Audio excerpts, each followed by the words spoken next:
YO YouTube, it's your boy Mike T's back at you with another video. And this one, y'all, I'm completing the Undefeated / Broken Jaws collection that you guys have been watching me work over for the last couple of weeks.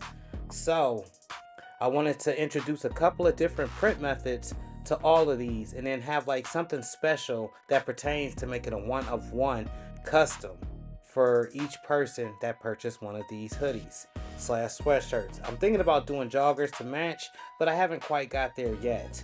So what we're doing today is we're actually embroidering the Undefeated Duck on top of the Broken Jaws series, which you guys can see, which is going to be in like a highlighter yellow for the background, and then for the puff, it's definitely going to be that orange, or I might do green. You ready, y'all? Let's grit!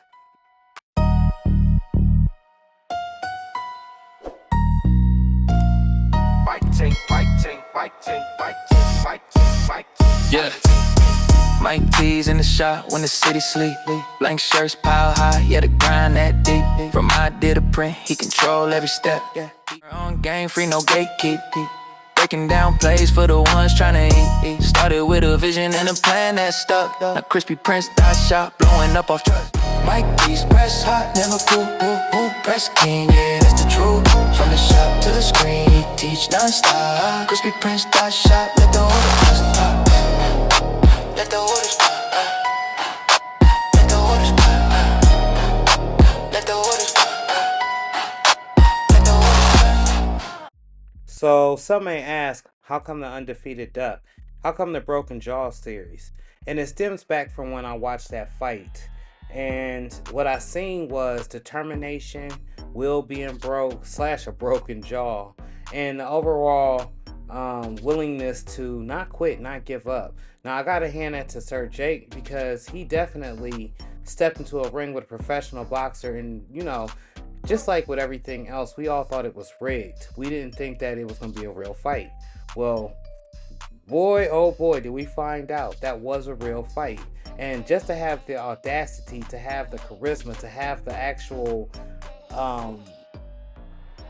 what I want to say, to have the actual to get into the ring with a professional boxer, that took some nuts, really, literally. So when I seen him do that, I just, I had to take my hats off to him for that. Not too many YouTubers is getting ready to get into a boxing match with a professional boxer. I don't care how long you've been training. And there's a lot of people out there that can say that they can fight. But to actually do it is on another level. So salute to you. And then, the overall perseverance of, the legend that actually ended up getting into a fatal car wreck a couple of days after the boxing match. I just got to say, rest in peace to your friends. I'm sending my condolences to you. And I know it's a trying time for you, brother, but you got this. Hold your head up high. The Undefeated Duck came from a concept of the don't quit, don't ever give up, even if your jaw is broken. So that's how I came along with all that, and we'll explain that in another video. But what we're doing here is we're putting down that first satin / stitch layer, and this is something for that actual puff that's getting ready to get laid down on top of it to actually adhere to. I'm not too sure on why we do this layer, but I will tell you guys in the near future it's definitely important. Plus that background gives it a little splash.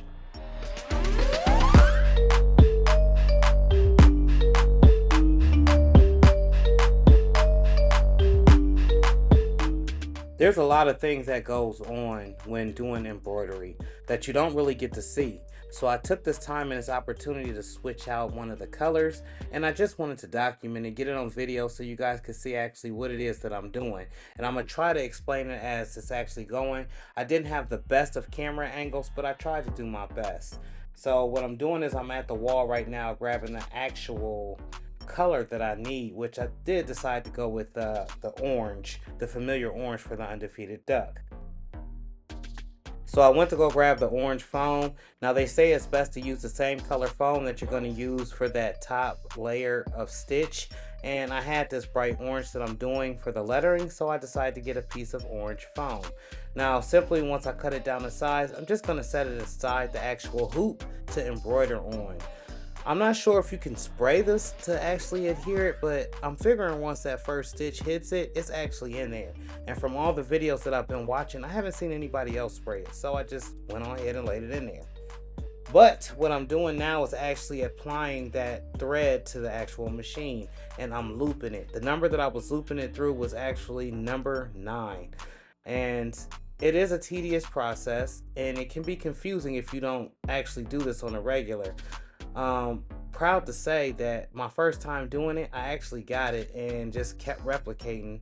And not to call myself a pro, but I can put thread on any machine now. Well, at least so I feel like it.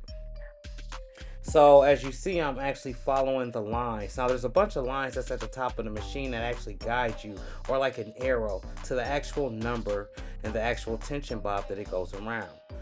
It's a couple of different holes and the different slots that's there, so you got to take your time. You got to do this patiently. So you see I got the thread, I'm threading it through the hole. Now I'm bringing it down into the slots. The slots is kind of weird too. That was something I had to figure out. Like, you loop it around one, you pull it up, and then you bring it back through the actual same slot, and then you thread it through the top of the needle, or the bobbin, or not the needle, but the bobbin, I guess. Whatever that arm is that actually pulls the thread up to actually embroider, y'all. I'm sorry about my descriptions, as I'm still new to this, and I'm actually trying to figure out the best way to describe this to you guys on the spot. But it takes about 5 minutes to rethread the machine, which is not too long. So once you get it all the way through there, the last step being you have to put the thread through the eye of the needle.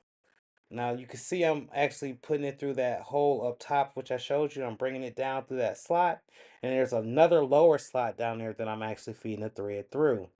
And this is all numbered. There's all types of lines, so you won't lose your direction. You don't want to thread this up wrong. This is where most of the problems occur. Whenever the machine stops and says check top or bottom bobbin, it's usually somewhere in this little process where the actual thread is messed up.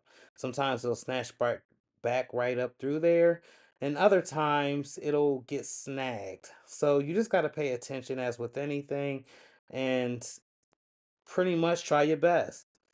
So now I'm about to sit down on this chair right here and try to get this through that eye of the needle.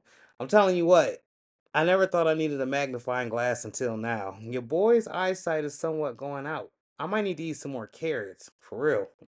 But once you get it through there, you actually you hit the start, and within that first puncture into the actual shirt, into the actual foam, it should loop around the bottom bobbin, which gives it contact, what keeps the thread in place, and then it just goes through and embroider.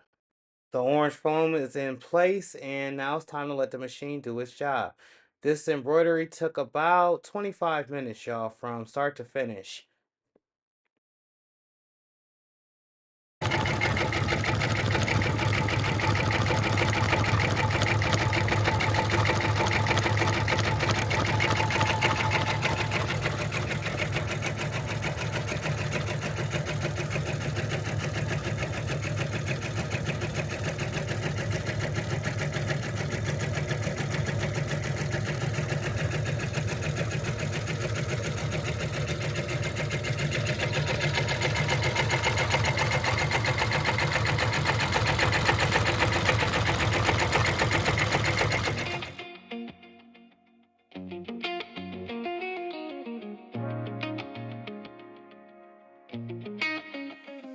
Yo, so here is the actual sweatshirt embroidered. I just got to do some cleanup work. Got to remove that foam. I got to remove that tearaway stabilizer. By the way, I got a comment on one of my YouTube videos. Shout out to the person that actually mentioned this. And this is a chance for the actual audience to weigh in. They tell me that I shouldn't use tearaway stabilizer for clothing. I should only use it for hats. Is this true? Should I only be using cutaway instead of tearaway? Drop a comment.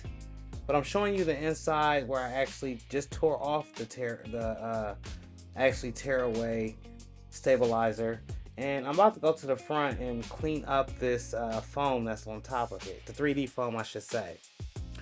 If you guys know a more denser, thicker foam, please drop that in the comment section as well, as I'm learning all the new things to embroidery.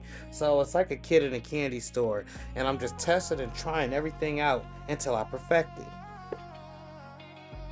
So yeah, I'm finishing it up, y'all.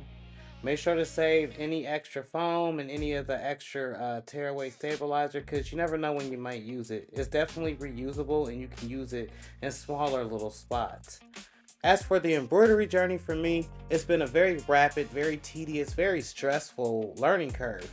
I had a couple ups and a couple of downs.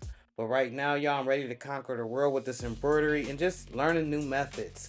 By the way, the magnetic clips that I need for my magnetic hoop, I'm not sure exactly what they call them, but I have not received them yet. So, a lot of my garments do have hoop burn on it because I've been hooping them entirely too tight. But that's a story for another day, and we'll figure out the adjustment when it comes to it. Y'all check that out, that Broken Jaws Undefeated Duck. It came out fuego if you ask me. I love how the colors is popping. But make sure y'all like, comment, and subscribe, and if you're watching from a mobile device, please hype this video up. Catch you on the next one. Peace.